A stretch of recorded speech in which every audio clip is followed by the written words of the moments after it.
Good afternoon from Delmarva, Shorebilly Farmer.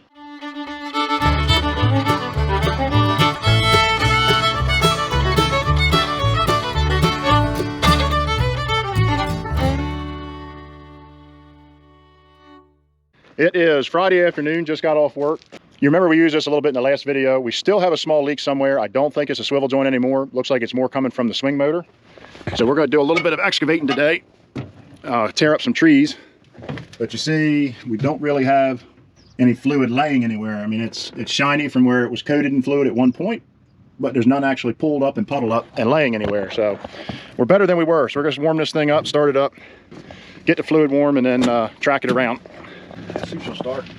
Oh, she'll start.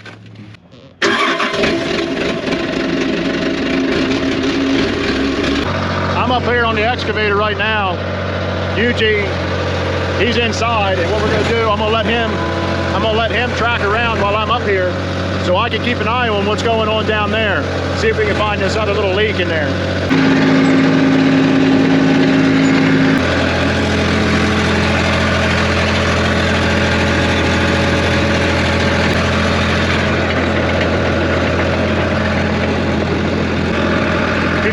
I did with my weekend, I can tell them I rode a cat.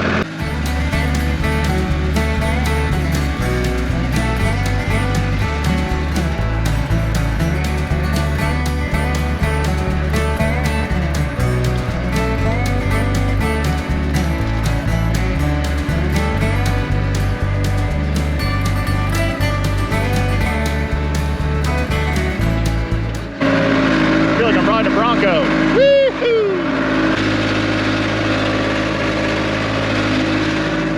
Our ditches are full.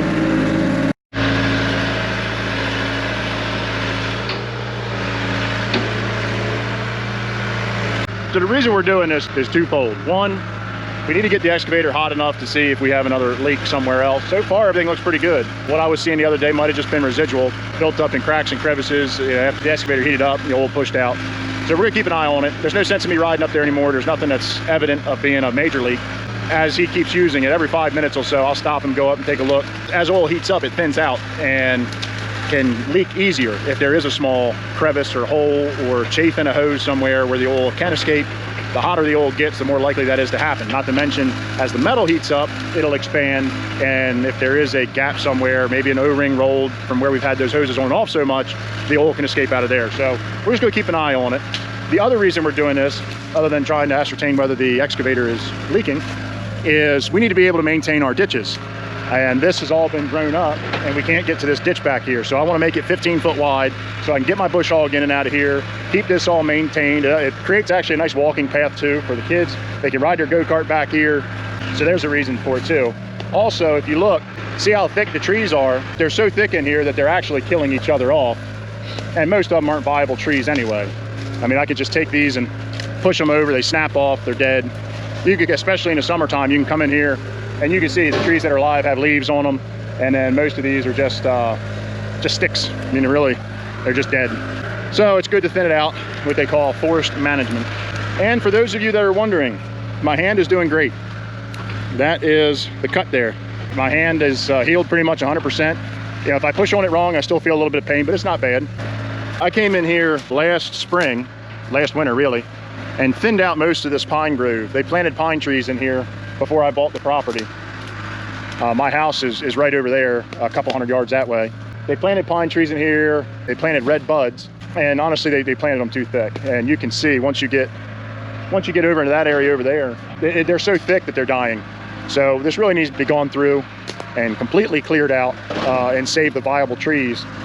And then you have a nice, decent area the kids can come and explore, have a lot of fun in here. And we just got to do it to the rest of the property. People that are my age, you millennials out there, you'll know what I'm talking about when I say the Blair Witch Project. I'm starting to get that vibe. There's dead things everywhere. Oh, watch my back around here. This place is like a pet cemetery. There's freaking bones and feathers everywhere.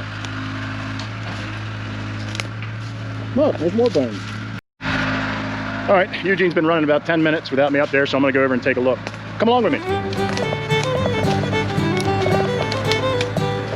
I've checked everything out on the excavator and the swing joint area. There's still a little bit of oil on the swing joint flange itself. But I felt all around in there. I felt where the flange meets the outer housing. I don't feel any oil streaming out from under the housing, so I'm not sure that we might not still just have a little bit of residual oil trapped between the dust seal and the first O-ring that's weeping its way out. It's definitely 1,000 times better than it was before. It's not pouring out. However, we got to quit. He's tracking the excavator up to the barn right now. We do have a leak on the boom out on the stick right above the bucket, which you can't see it if you're in the operator seat, but I was able to see it standing outside. So we're going to take it up there, get some tools, take it apart, see if we've got an O-ring or if that's a JIC fitting, see if it just didn't seat properly, find out what's going on with it, and get that squared away. So this is the fun of having equipment. You get to find all kinds of problems. I have emerged.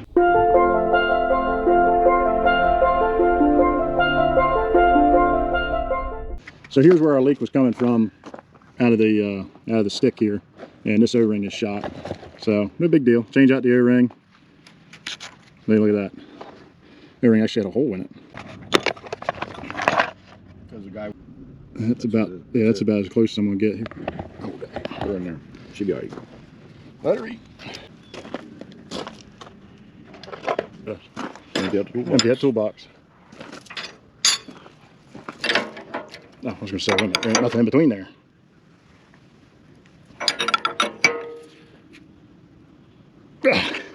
Don't that leak now? I get oil all over the bottom of my sleeves. Nope. Beautiful day. This excavator should be preserved for longer than man is on Earth. As much hydraulic fluid has been all over it.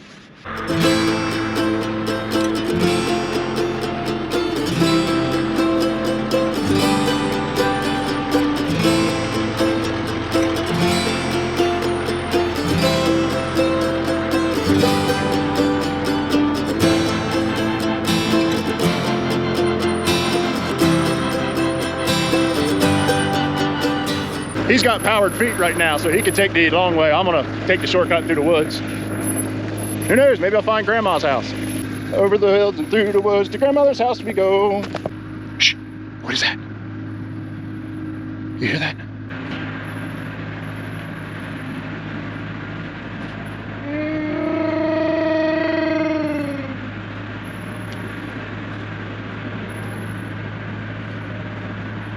Guys, we just had a very rare sighting of a Shorebilly Yeti. You don't see them often. Legend has it, though, that they are the best looking creature in the woods. You decide. Okay, we're back up and going. Easy fix on the leak on the stick there. Eugene's back at it. I'll stop him again in a few minutes and check that swivel joint area for any further leaks. Well, while Eugene's back there doing some work on the excavator, I got some stuff I can be doing up in the shop rather than standing around and watching him work. He wanted to run the excavator. I've been in it many more hours than he has. I'm a lot more proficient at it. This is a good place for him to learn and tear stuff up and, well, hopefully tear up the trees and the scrub brush and not the excavator. Look at the water standing around. It just will not leave. On an update, you know, we've been talking about getting rid of the discs and the field cultivator and the rolling harrow.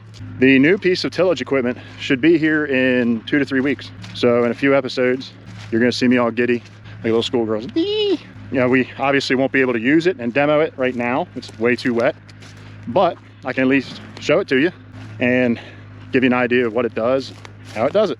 Oh, I know what I want to show you real quick. Remember we had that nor'easter a while back? I want you to look at something. Over there is the ditch. You can see there's a little bit of water laying, you know, little puddles left here and there, depending on where you look. If you look, see this mat of soybean chaff? This mat represents the water line. It kind of goes like this around and goes back that way and then goes over into the yard. And it goes all the way up here and around, all up into the woods. This was completely underwater. This side of the ditch, the other side of the ditch. I mean, it looked like a giant lake out here. That's how much water we've had in the last couple months. And I looked at it a while ago, but it was in 4 weeks time here at this location based on my weather station. In 4 weeks time, we had almost 13 inches of rain. That's a lot of rain on top of ground that had already saturated. You know, we already had some puddles laying around before we started getting that rain. So it's a very wet time. I have no doubt it'll get out of here by, well, hopefully it'll get out of here by planting season. We can get on the ground in a timely manner, but it's gonna have to do a lot of drying. So any of you that are on our Facebook page, you undoubtedly saw at Christmas time the picture of our kids. They got themselves a go-kart this year so they could ride around and have some fun. However, they had a little too much fun. They lost the privilege on the go-kart for a week. This happened over a week ago. I don't care if you have 1 kid, 50 kids, it doesn't matter. At some point, they're gonna test your patience. And this took a lot, a lot of my patience. You know, it's one thing to discipline, it's one thing to be mean. My kids, I feel, are well disciplined, and most of the time their behavior reflects that. However, my son didn't listen. I told him to ride the go-kart, you know, away from the buildings, out of the yard and out in the fields, and he got a little over anxious up here in the rocks. Ran into the door. We got a new panel on order to fix our door. It was a costly mistake, but he will work it off. Just like I had to work off what I broke when I was younger, he will work that off. I have a lot of odd jobs that he's capable of doing, and I will get a little bit of sweat equity out of him. There we go. So anyway, figured now's a good time for a shameless plug. Guys, if you like the videos, we really appreciate it if you wouldn't mind hitting the subscribe button for us, smash that thumbs up button.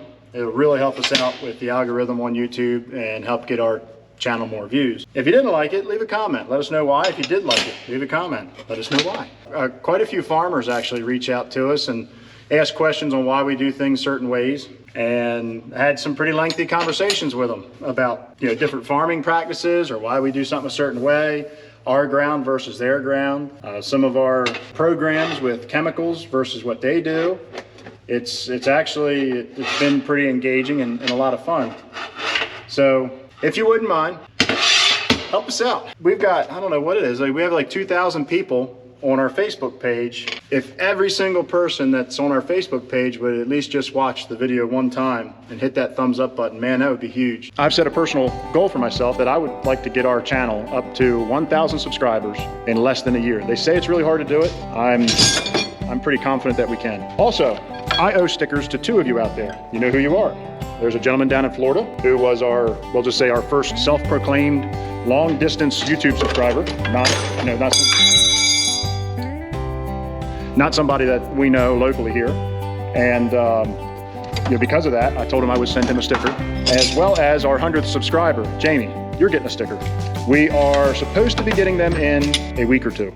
All right, I'm gonna go back and check up on Eugene, see how he's making out. Got his little projects done. The swivel joint is still leaking. It's not as bad as it was, but it is still doing it. The whole issue of things leaking really showed up after I did a full service on the machine, and in the return reservoir tank, so where all the fluid goes back to get back into the hydraulic tank, there's 2 chambers in that tank. You've got the return reservoir that has a filter in it that has positive pressure, that has a filter between it and the sump tank. Even though they're actually part of the same tank, they're separated by this filter. It's a brand new filter. Wondering if maybe that filter is creating so much pressure in that tank that it's not allowing the oil to flow through it and flow back to it properly. I am disheartened. I am frustrated. I just want it fixed. I've never had so much problem with what should be a simple system in my life. We gotta stand out here and look at the sky and ponder life for a while, find my inner peace, so that way I don't take my frustrations out on a piece of equipment with a 8-pound sledgehammer. So that's gonna be it for the day. Eugene is done. He's got all the trees out. We'll have to go back there, probably with a chainsaw and the bush hog, just clean up a few areas. So with that, thank you guys for watching. Goodbye from Delmarva. Shorebilly Farmer, out.